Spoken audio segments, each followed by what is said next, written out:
Hello everyone, you are on ATSA channel. Today we are going to explore Redmi. I'm going to tell you how to change alarm sound on Redmi. It's easier than you think. Don't forget to like and subscribe. Let's get started. At the clock widget, long tap on the screen, open widgets.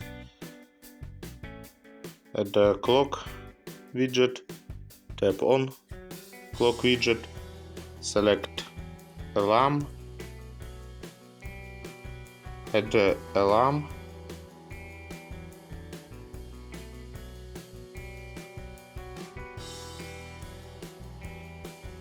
If you want to change alarm sound, tap on alarm, edit alarm, ringtone, tap on ringtone.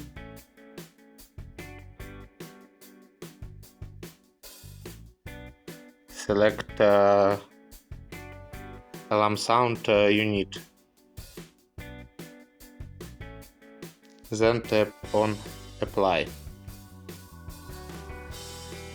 Good. Okay, you did it. It was easy and simple. Thanks for watching. Like and subscribe to our channel. Also check out our playlist on this topic. There you will find answers to many questions. Wish you best. Bye bye.